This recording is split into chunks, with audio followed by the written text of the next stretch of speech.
It's the weekend. Hello everyone again and welcome to Massey United Insurance's Line and Length.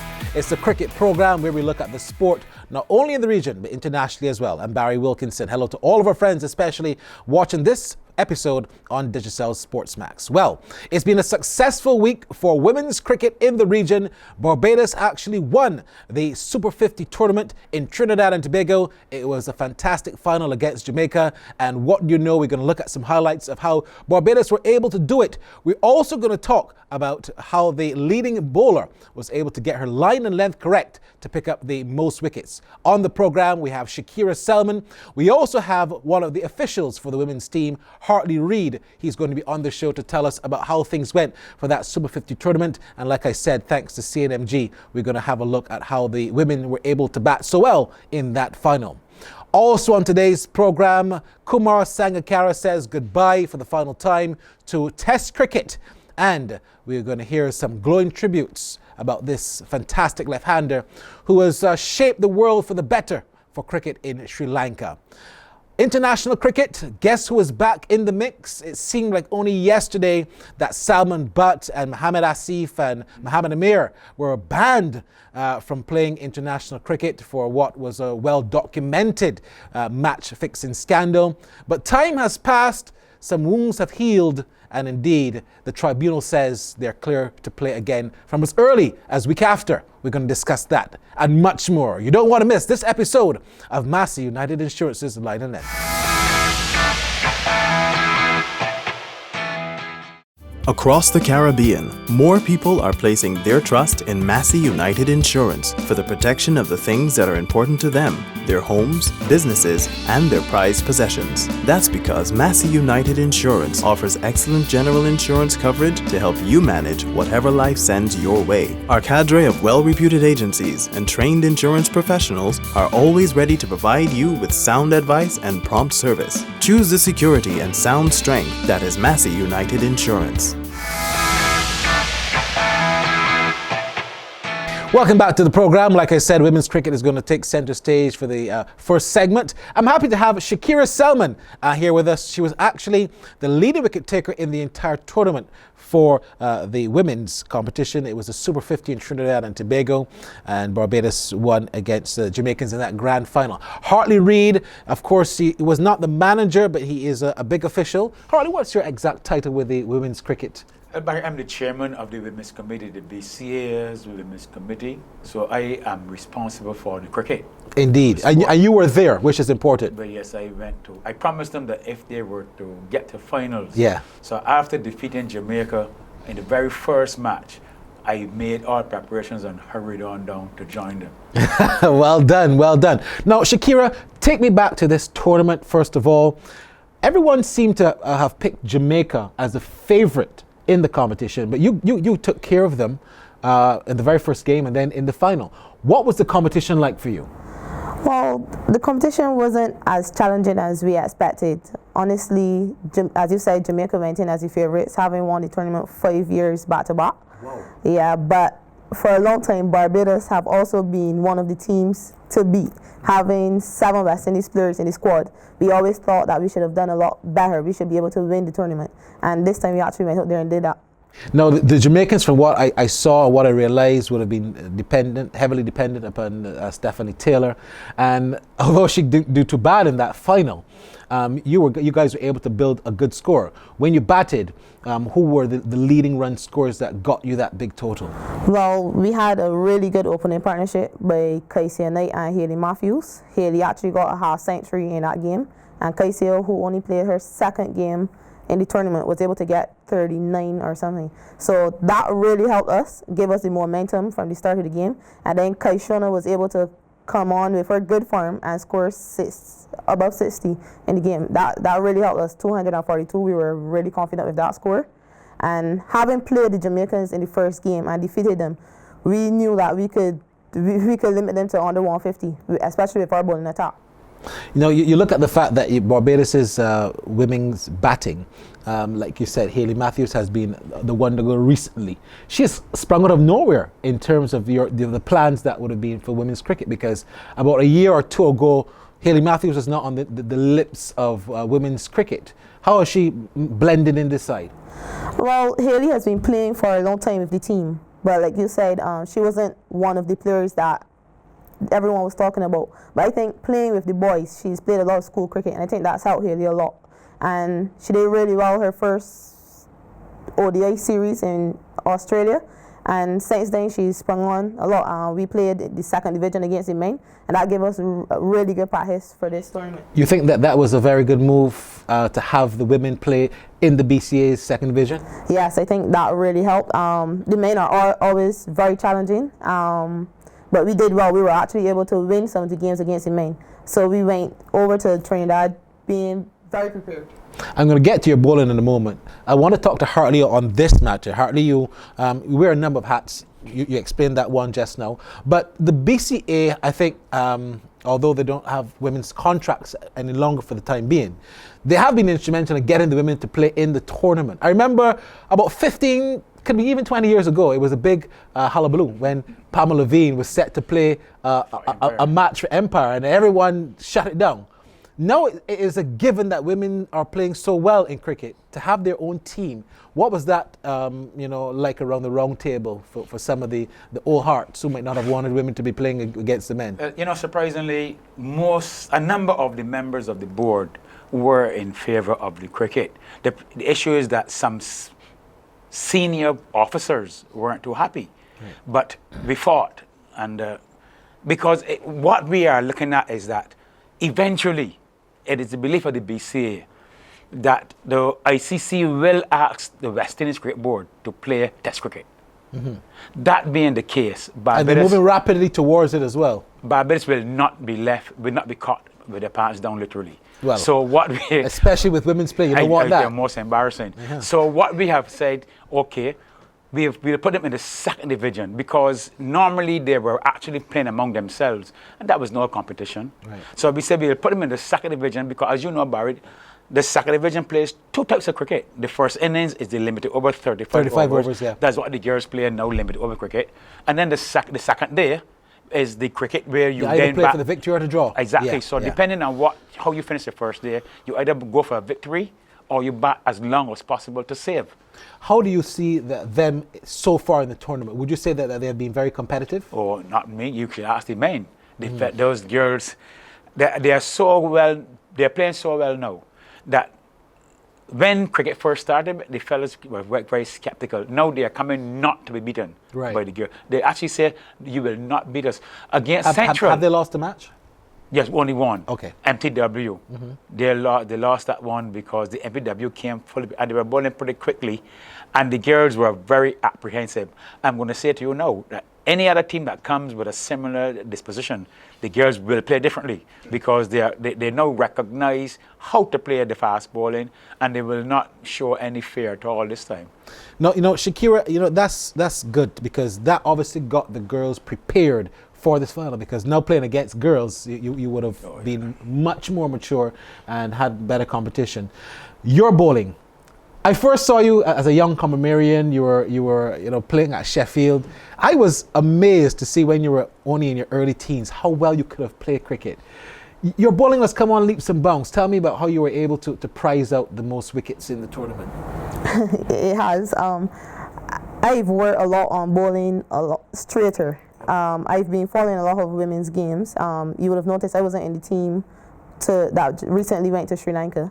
But I've been watching a lot of cricket, and I noticed that girls were being out bowled or LBW. So I thought to myself, maybe I just need to bowl straighter, create more opportunities with the ball. And I did that. I actually got a lot of wickets bowling people or LBW. I think only like 3 people out of the 15 wickets were caught. So I thought that was really well. I bowled straighter lanes, and especially in Trinidad, where the pitches keep low, there isn't a lot of pace. So I had to bowl a lot straighter, attack the stumps a little bit more, and that helped. How do you define the pitches in Trinidad? Like I said, they were slow, but there was a bit of movement. I started with new ball in probably 2 games, but luckily for me, I had worked a lot on bowling with the old ball and coming back, because that was something I really needed to work on. And I was able to bowl with the old ball. I even gave players like Stephanie Taylor trouble, because I noticed that as long as you bowl straight at certain players, they struggle to hit the ball down the ground. Girls aren't that strong to hit you down the ground for a boundary. I look at the boundaries. They maintain the same perimeters, like if it was a man's match. Would you like to see the boundaries being brought in, or do you think the girls will feel encouraged to see the boundaries being brought in, even if they go on the international stage? Yeah, I actually think they are brought in on the international stage. It was only at the cricket centre that the boundaries were really big. Okay. But I think it would be better for the women's game, especially for the spectators. They would like to see boundaries being hit in women's cricket, and obviously it would be hard to hit the boundaries on the bigger fields. Hartley, for women who are watching this around the region, women who are watching in Guyana, Barbados, how can a woman who's watching, who wants to get involved intricately and go through the process of playing for their country and then the West Indies, how can they get started in women's cricket? What's the process? Well, we have two issues here, because most of the secondary schools, in fact some of the primary schools, girls actually make up their teams in the various competitions. So they can either play with the schools, or when the BCA, because at the beginning of every year, normally we try to go between November and January, we try to start our training. We normally make announcements to whoever is interested to come on over.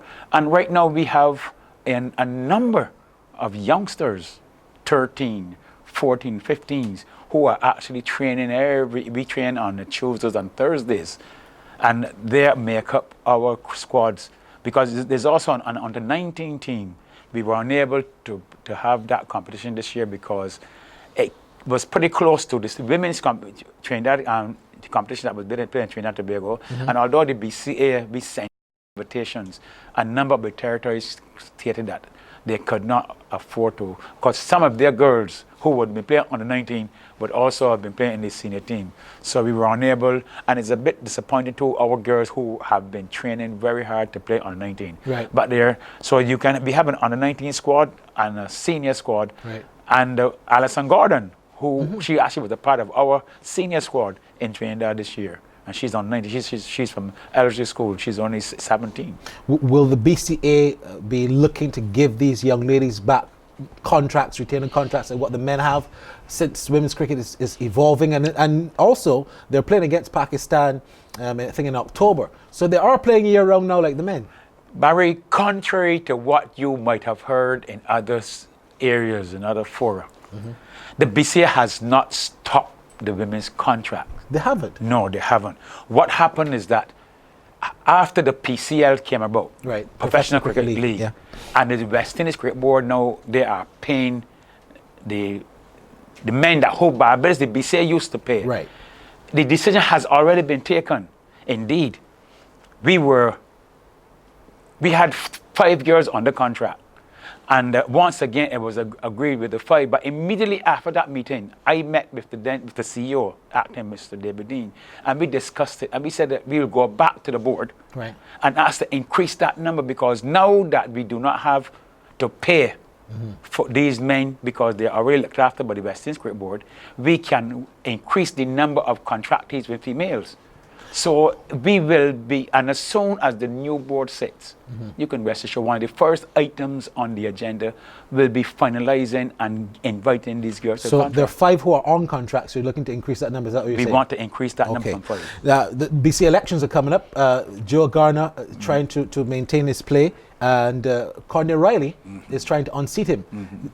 Do you have a position as to who you might be publicly supported? Or? No, the members would enjoy. The members would recognize the work of Joel Garner, right, and the possible work of Conde, and the members would decide, similar to his first vice president. Okay. Dighton Smith is up against Calvin Hope.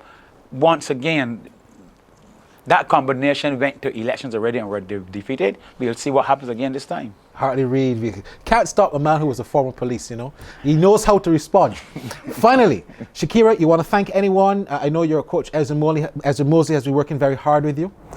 Yes, I have to give special thanks to Mr. Mosley. He's worked really hard with the girls.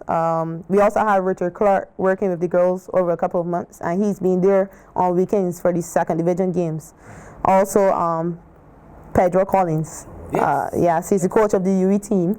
So I've been doing a lot of work with him behind the scenes. He's been working hard as a coach generally, because I know he's also working with the schools.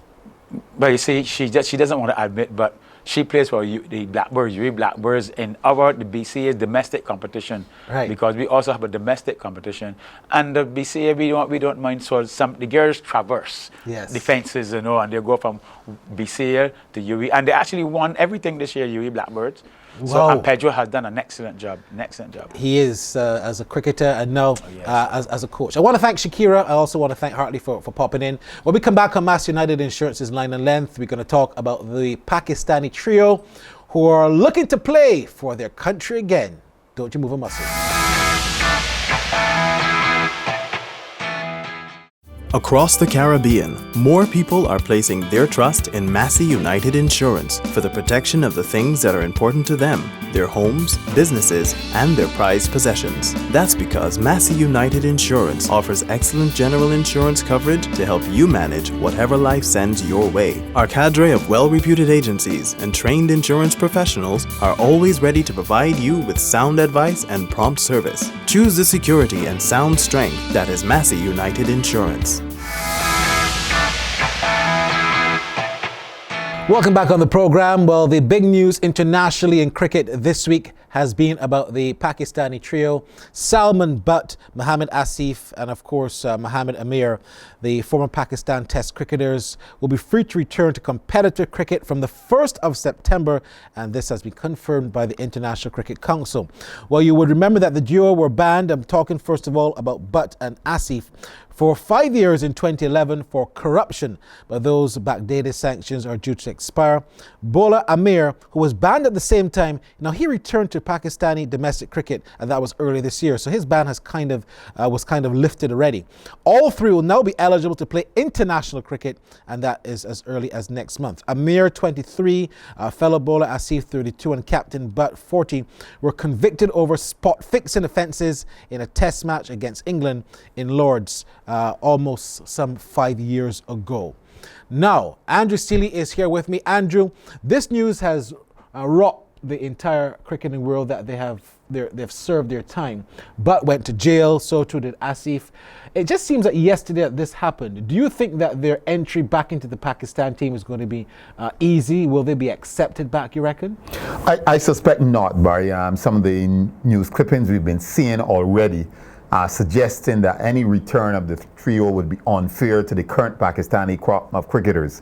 But then again, cricket in Pakistan, very volatile, very different. So the possibility exists. I would think that Salman Butt, though, at age 30, 31, perhaps the one least likely to come back in. Pakistan have appeared to have turned the corner in terms of the batting, led by Yunus Khan, etc. They've kind of turned the corner, so I suspect he may have trouble, but certainly 23-year-old Amir would be the one that you would expect to come back. He had launched into international test cricket, very effective, very attractive fast bowler. Yeah, he was only 18 when this whole thing happened. Right. I think everyone felt for him that he might have been a bit gullible. Chorused by other senior members of the team. Now, we just had Misbah Huq play to 42. Mm-hmm. Like you said, you think Butt might be in trouble at age 30. But I still think relatively he has the opportunity to come back into cricket. Looking at his family line, he seems to be one of these well-off Pakistanis. The interest, I think, is the key thing. Do you think that they will be interested to come back and play cricket? Well, if it's all that they know, because what is said is if what they know of cricket, then they only know cricket. Right. So if the interest in cricket exists, then certainly I would expect them want to come back. And especially at the moment, Pakistan team doing quite well internationally. Went through a lean period. No international cricket still in Pakistan. They're will be hosting England in the UAE or Dubai later this year, and certainly that would be the type of series that you would want to make your return to international cricket. England coming off of a very successful series against Australia, and you come into UAE to face Pakistan. If I were a Pakistani player, whether I had been banned or not, I would certainly want to play against England. Now, I know you've been doing your homework. This is not an Oscar Pistorius kind of case in the sense that he had a nice time in jail. But it is understood that Butt, who was in prison, did not have a harder time like the other prisoners while he was there. He even created apparently cricket programs and what have you. I asked that question to say, do you think he's going to be seen from the cricketing world international as a hardened criminal who is playing cricket? I don't know if anybody who's played cricket would be described as a hardened criminal, so that's an interesting one. But what I will say is that because Butt's line, as you said, is family line, and the reality is, as we know, the majority of Pakistani and Indian cricketers do not come from the particular set in their country. They do come from a favored line. So I suspect that Butt may in fact have some contacts at the highest level of Pakistan cricket, which also in fact means Pakistan politics, that he should probably usher his way back into the team rather quickly if he so desires. All right, it's an interesting thing. We look forward to see the stance that they are going to take, and Asif for sure, and Amir. Amir said that he is hungry. He has been playing cricket in Rawalpindi, and he said he's very hungry to start back playing again for Pakistan once selected. He wants to play in the World T20, which is in India, March next year. We'll continue to follow that story and see how they will make their way back into the Pakistan side. When we come back, they're making their way in. Someone has made their way out. I'm talking about none other than Kumar Sangakkara. After 19 years, he's saying goodbye to the cricketing world, and we'll tell you who are backing him as we go out.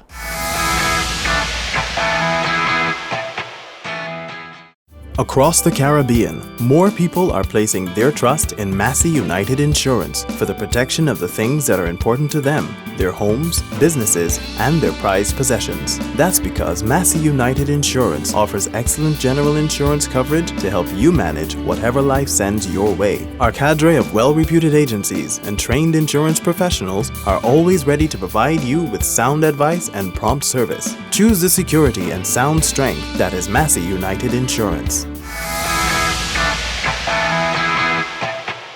We're back on the program. Kumar Sangakkara now playing in what will be his last test match. So at least the West Indies, when they go to Sri Lanka, won't have to worry about bowling to Kumar Sangakkara.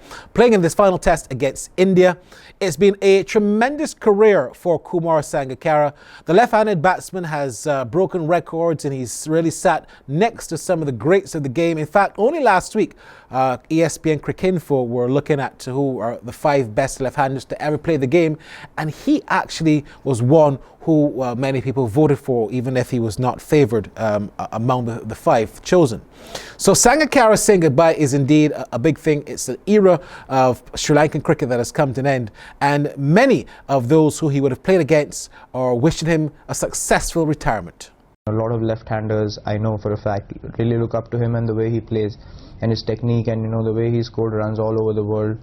His numbers, speak for themselves, and he's a wonderful human being as well. I've had quite a few chats with him on the field, away from the field as well, and he's such a lovely person. And I'm actually glad that he's going to be playing his last few games against us, because it's an opportunity, it's a special occasion for us to be a part of. Such a legend of the game retiring.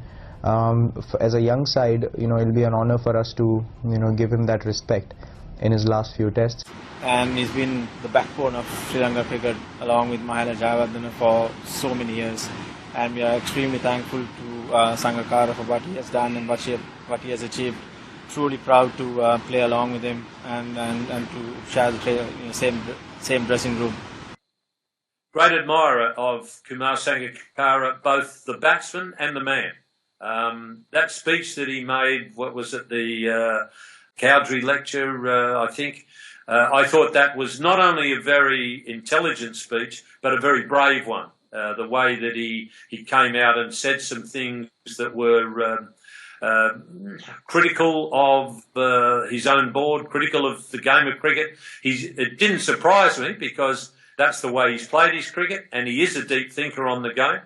And he's a man that I'd love to see involved in the game when he does retire. I saw him from his first game. I think I was commentating on that game when he played here. Many moons ago. He's still around. The thing with Sangakkara, his legacy that will go down is that once he broke into the top 2 or 3 players, he never got out of that. There might be 1 year or a 6-month period where his form might have dipped. But otherwise, for sheer consistency, You know, he's unmatched. Andrew, it's always great to hear from those men speak so eloquently about people they played against. Now, he has been one of your favorite cricketers. What do you think was so special about Kumar Sangakkara? I think clearly he understood what his role was in the Sri Lankan team, and that was to me, that's always very important in the grand scheme of things. He recognized that he and Mahela Jayawardene were the two individuals within the Sri Lankan team to take Sri Lankan cricket forward. And for the quantum of years, 19 years, 20 years each, they did that exactly. And whenever he came to the crease, the anticipation was that Sangakkara would deliver. And it's not often that you can speak about an international cricketer in that kind of sphere, because he delivers. He was one who delivered time and time again for the Sri Lankans. You know, it's funny you say that too, because they actually have a very big business together in Sri Lanka. They own a restaurant together, so they're also business partners. Off the field, what do you think he's likely to do now? Going to coaching like what so many others have done?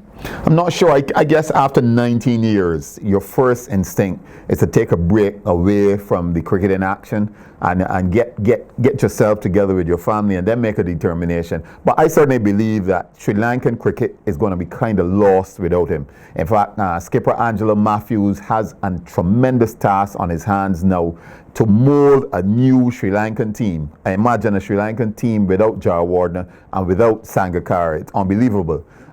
They made us look very silly last week because we recorded in the early parts of the test match, and Shandimal turned around with a brilliant century, and then you had Hirath who spun them out. So who's to say what will happen in this test series? But Sri Lankan do have some formidable youngsters and also middle-aged cricketers that still seem to be able to prop up that side at home. Yeah, I think at home they will remain competitive. I think the challenge will be when they travel, as the challenge is for so many international teams. We witness Australia and the UK at the moment, and that's a major challenge. So when you travel, it's always a problem. But the other point I want to make, which I was surprised when they picked the best 11 left-handers, they chose Adam Gilchrist ahead of Kumar Sangakkara as the wicketkeeper batsman. I enjoyed watching Gilchrist bat. Yes, he's very good, but I could not have picked Gilchrist ahead of Sangakkara in an all-time 11 best team as my wicketkeeper batsman. I agree with you. Sangakkara averaged 57. 57. Gilchrist was not too far off, but when you look at the tremendous amount of work that he did to bring Sri Lankan cricket from nothing to a massive something. Right, the quality of performance. He had it tougher. He had it tougher against better opposition. That's right. Australia were dominant when Gilchrist was playing, and I think they would have had it much easier. Yep. I agree. Yeah. All right. So goodbye to Kumar Sangakkara. Of course, I don't want to say gone, but not forgotten. He's not gone at all. In fact, we may hear something pretty soon about him coaching the Sri Lankan team. You never know. Not only that, don't forget there's this new league that's going to start next year with Brian Lara, Shane Warne. Right, the Masters League. So I'm sure he's going to be part of that. All right, that's it for our show. We're out of time. I want to thank Hartley Reid and Shakira Selman for talking about the women's cricket earlier on, and of course, as we look back at what's happening in the world internationally in cricket. Next week, we have another bumper show for you. The Ashes will be over. We're going to review that fully, and we also look at some of the other big series happening in the world of cricket. I'm Barry Wilkinson for another edition of Master United Insurance's Line and Net. Goodbye for now.